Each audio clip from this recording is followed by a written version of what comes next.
салом бинандагони азиз, имрӯз ҷумъа 13 декабр аст, соат ба вақти шаҳри Прага 10. ҳоло фишурдаи мавзӯъҳои барномаи ахбори имрӯзро ба саҳми шумо мерасонам. шакли комили ин ва гузоришҳои хабарии дигарро дар барномаи ахбори озодӣ соати расо 1 дар пахши мустақим ва ҳамсабти онро дар саҳифаи озоди видео дар шабакаи иҷтимоии YouTube тамошо кунед.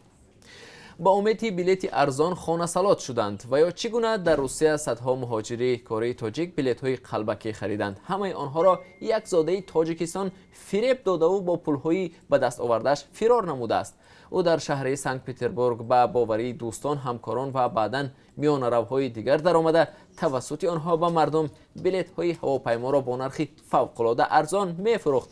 حالا هم پول این مهاجران به بادی فنا رفت و هم نتوانستند به وطن پرواز کنند. درباره این اهرامی فریب در برنامه خبری برایتان با تفصیل اطلاع می‌دهیم. حزب خلقی دموکراتی تاجیکستان امروز انجمنی پیش از انتخاباتش را برگزار و نامزدهایش را برای اشتراک در انتخابات پارلمانی اعلان می‌کند. حزب خلقی دموکراتی تاجیکستان که در تاجیکستان حزب حاکم به شمار می رود، نخستین حزبی است که نامزدهایش را با وکیلی مجلس نمایندگان اعلان می کند. انتظار می رود که در انجمن این حزب رئیس جمهور امامعلی رحمانی نیز شرکت ورزد. مسئولان حزب می گویند نامزدها چهره های مطرح هستند، اما آنها کیستند امروز معلوم می گردد. قرار است انتخابات پارلمانی روز 1 مارس سال 2020 برگزار شود. دادستانی ولایت ختلان علیه یک مرد 30 ساله پرونده جنایی باز کرد. این مرد برای مناسبت‌های شهوانی و تلاش تجاوز دخترچه 8 ساله همسرش گمانبر می شود.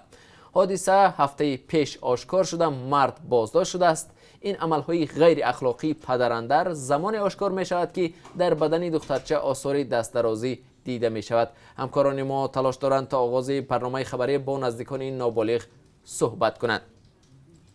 بعد گزارش رادیو آزادی به عائله سرفرزند اجازت دادند که در منزلشان زندگی کنند. هفته گذشته همکاران ما در مورد عائله در شهر دوشنبه گزارش دادند که طبق قرار دادگاه در کوچه ماندند. خانه بحثی آنها با یک صاحبکار به فایده دومی حل شده بود.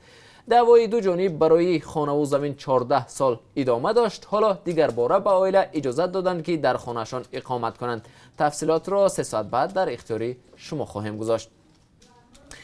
دادگاه در شهر دوشنبه شکایتی گروهی از ماموران پیشینی خدمات گمرکی تاجیکستان را به اساس خواند. آنها ادعا داشتند که برخستانه از کار رانده شدند. مقامات گفتند که این افراد در نتیجه سنجش و به دلیل جوابگو نبودن به طلبات از فعالیت محروم گردیدند. این یکی از دیگر موضوعی است که اطراف آن امروز صحبت خواهیم داشت. باید گفت اتستاسیا در ریاست‌های خدمات گمرکی تاجیکستان بعد از انتقاد پرزیدنت از کار ماموران گمرک در ماه می امسال آغاز شده بود. با وجود از مقام آزاد نمودن کارمندان در نتیجه اتستاسیا، حالت‌های دادگاهی و رسانه‌ای شدن قضیه‌های برکناریشان از سوی ساکنان کم به نظر می‌رسد.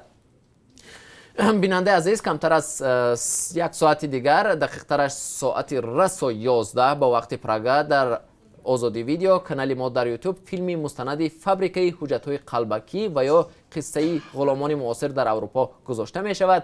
در شویتزیا جامعه پنهان از نظرها وجود دارد که کسی نمیخواهد آنها را ببیند. آنجا خارجیان استثمار می شوند در شرایطی که می توان غلامداری دوران معاصر توصیف کرد. همانجا هستند در ساختمان‌ها، مکتب‌ها، بیمارستان‌ها و مهمانخانه و طربخانه‌های خوب. انتظار می رود سیاستمداران شویتزیا برای پایان دادن به استثمار به هر کاری ممکن دست زنند. حالا استثمار مردم به این شیوه جرم محسوب می شود، ولی پژوهشی جسیکا جوزفسون از شبکه 4 شویتزیا و سراج‌الدین اسلام از رادیو آزادی نشان می دهد که این یک نهاد شوئدی خودش به استثمار انسان‌ها در مقیاس بزرگ مساعدت میکند. بیننده ارجمند، ما هر لحظه خبر و حادثه های تاجیکستان و جهان را پیگیری میکنیم. در برنامه اخبار شما را با آخرین تحولات تاجیکستان و جهان آشنا میسازیم. تا کمتر از 3 ساعت دیگر ما را در پخش زنده در صفحه آزادی ویدیو در یوتیوب و هم صفحه های رادیو آزادی در فیسبوک اند کلاسیکی همراهی کنید.